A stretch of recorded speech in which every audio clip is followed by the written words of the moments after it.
नमस्कार दोस्तों, चलिए जानते हैं बिहार की फटाफट 50 बड़ी खबरों को सिर्फ 10 मिनट में। लेकिन उससे पहले आप यह वीडियो किस जगह से देख रहे हैं हमें कमेंट में जरूर बताएं। विधवाओं और विकलांगों को अब हर महीने 10,000 रुपये पेंशन, सरकार का बड़ा ऐलान। दोस्तों, विधवा एवं विकलांग पेंशन, देश में सामाजिक सुरक्षा योजनाओं को लेकर सरकार लगातार नए फैसले ले रही है। अब विधवाओं और विकलांगों के लिए एक बड़ी राहत की खबर सामने आई है। सरकार ने ऐलान किया है कि कुछ विशेष पात्रता वाले विधवा और विकलांग व्यक्तियों को हर महीने 10,000 रुपये तक की पेंशन दी जाएगी। यह फैसला उन लोगों के लिए बहुत बड़ा सहारा है जो किसी के सहारे जीवन जी रहे हैं। खुशखबरी, बक्सर से भागलपुर तक 6 लेन सड़क, दिल्ली जाना होगा आसान। दोस्तों, नई दिल्ली में केंद्रीय सड़क एवं परिवहन राजमार्ग मंत्री नितिन गडकरी और राज्य के पथ निर्माण मंत्री नितिन नवीन के बीच बैठक हुई। बैठक में बक्सर भागलपुर एक्सप्रेसवे के डीपीआर निर्माण और बक्सर से भागलपुर तक बनने वाली सड़क अब 4 लेन के बदले 6 लेन बनेगी। जल्द ही इसकी डीपीआर बनाई जाएगी। इसके बनने से भागलपुर से बक्सर होते हुए दिल्ली तक का सफर आसान हो। जमीन सर्वे के बीच नीतीश सरकार का एक और बड़ा फैसला, अब घर बैठे हो जाएगा ये काम। दोस्तों, बिहार में राजस्व शिकायत प्रबंधन प्रणाली शुरू की गई है। राजस्व एवं भूमि सुधार मंत्री संजय सरावगी ने इसका शुभारंभ किया। अब लोग ऑनलाइन शिकायत दर्ज करा सकेंगे, जिससे सरकारी दफ्तरों के चक्कर काटने से मुक्ति मिलेगी। बिहार पर शिकायत दर्ज की जा सकती है और हर चरण की जानकारी प्राप्त की जा सकती है। इससे पारदर्शिता बढ़ेगी। बिहार में एक ही प्रमाण पत्र पर 11 शिक्षक बहाल, 3 बीईओ को लेकर भी हुआ बड़ा खुलासा। दोस्तों, बक्सर में आयोजित शिक्षा विभाग की समीक्षात्मक बैठक में शिक्षक नियुक्ति से जुड़े बड़े फर्जीवाड़े का खुलासा हुआ है। एक ही प्रमाण पत्र के आधार पर 11 शिक्षकों की नियुक्ति और लगातार अनुपस्थित रहने वाले 9 शिक्षकों पर कार्रवाई ने जिले की शिक्षा व्यवस्था पर गंभीर सवाल खड़े कर दिए हैं। बिहार के बक्सर जिले के इतने दिन बंद रहेंगे स्कूल कॉलेज की छुट्टियों की नई लिस्ट जारी। दोस्तों, जैसा कि आप सभी विद्यार्थियों को पता है कि हाल फिलहाल में गर्मी अपने चरम पर है और इसी गर्मी को देखते हुए उत्तर प्रदेश में हीट वेव का अलर्ट जारी कर दिया गया है, क्योंकि राज्य में वर्तमान समय में भीषण गर्मी का प्रकोप देखने को मिल रहा है, जिसको देखते हुए ही हीट वेव का अलर्ट जारी किया गया है। बक्सर में गांव के नाम को लेकर विवाद, अरियाव को अरियाव शरीफ बनाने की कोशिश पर बवाल। दोस्तों, बिहार बक्सर जिले के अरियाव गांव में गांव के नाम को लेकर विवाद खड़ा हो गया है। ग्रामीणों ने आरोप लगाया है कि कुछ असामाजिक तत्व गांव के ऐतिहासिक नाम अरियाव को बदलकर अरियाव शरीफ करने का प्रयास कर रहे हैं। ग्रामीणों का कहना है कि इससे गांव में सांप्रदायिक तनाव फैलने की आशंका है और उनके इतिहास और पहचान के साथ खिलवाड़ होगा।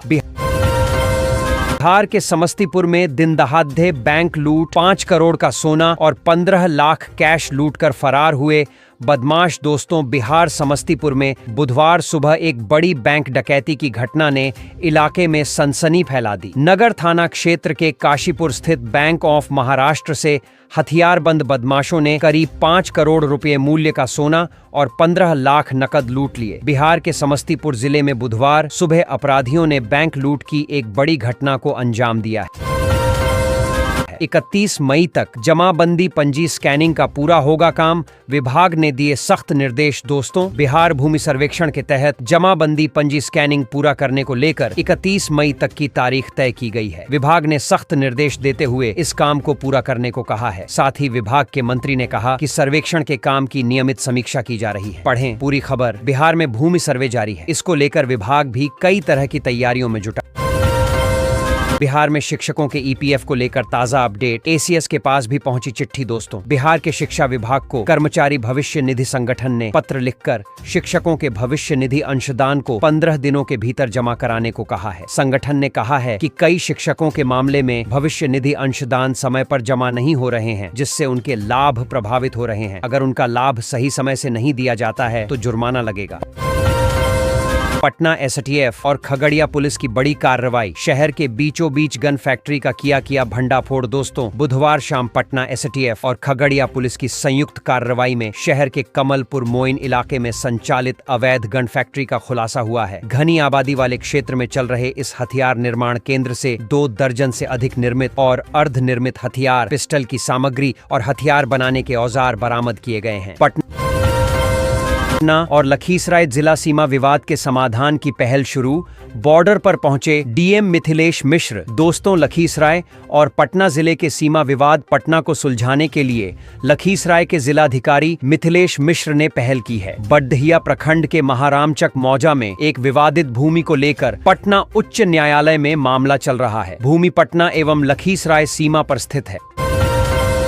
6 लेन पुल पर यातायात शुरू होने के बाद मरम्मत के लिए बंद होगा फाफामऊ पुल। दोस्तों, करीब 50 वर्ष से अधिक पुराने हो चुके गंगा नदी पर स्थित चंद्रशेखर आजाद फाफामऊ पुल की स्थायी मरम्मत का काम यातायात के लिए कोई बेहतर विकल्प न होने की वजह से 1 साल के लिए टाल दिया गया है। करीब 50 वर्ष से अधिक पुराने हो चुके गंगा नदी पर स्थित चंद्रशेखर आजाद फाफामऊ पुल की स्थायी मुजफ्फरपुर वालों के लिए खुशखबरी, दिल्ली का सफर हुआ और आसान। 6 ट्रेनों पर आया अपडेट। दोस्तों, मुजफ्फरपुर से दिल्ली जाने वाले यात्रियों के लिए खुशखबरी। रेलवे ने गर्मी की छुट्टियों में यात्रियों की बढ़ती संख्या को देखते हुए मुजफ्फरपुर और आनंद विहार के बीच चलने वाली स्पेशल ट्रेनों की अवधि बढ़ा दी है। अब दिल्ली का सफर और भी आसान हो जाएगा। यात्रीगण यात्रा से पहले समय सारणी की जानकारी।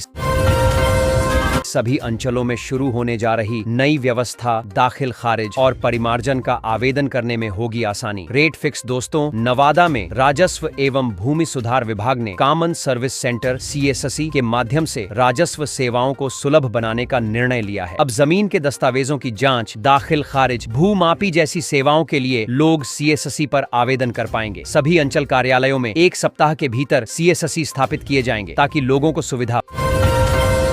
बिहार भारत पाकिस्तान तनाव के बीच बिहार आ रहे PM मोदी। रोहतास में चल रही तैयारी। दोस्तों, बिहार रोहतास जिले के बिक्रमगंज में प्रधानमंत्री नरेंद्र मोदी के कार्यक्रम की तैयारी चल रही है। जिलाधिकारी और पुलिस अधीक्षक ने कार्यक्रम स्थल का निरीक्षण किया। सुरक्षा व्यवस्था को लेकर अधिकारियों को निर्देश दिए गए हैं। प्रधानमंत्री की यात्रा में कई योजनाओं की घोषणा होने की संभावना है।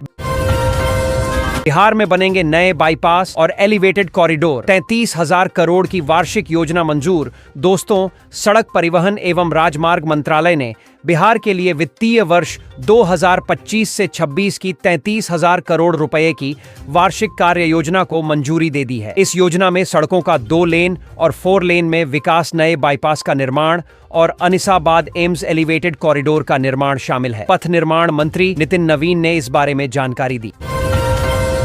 पटना पूर्णिया एक्सप्रेसवे को लेकर आया बड़ा अपडेट। 14 जिलों में होगा जमीन अधिग्रहण। लंबाई होगी 281 किलोमीटर। दोस्तों, बिहार में 3 एक्सप्रेसवे परियोजनाओं को मंजूरी मिली है, जिनमें से केवल पटना पूर्णिया एक्सप्रेसवे के लिए भूमि अधिग्रहण की प्रक्रिया शुरू हो पाई है। रक्सौल हल्दिया और गोरखपुर सिलीगुड़ी एक्सप्रेसवे के दस्तावेजों का अभी इंतजार है, जिससे इस वर्ष इन परियोजनाओं पर काम शुरू होने की संभावना कम है।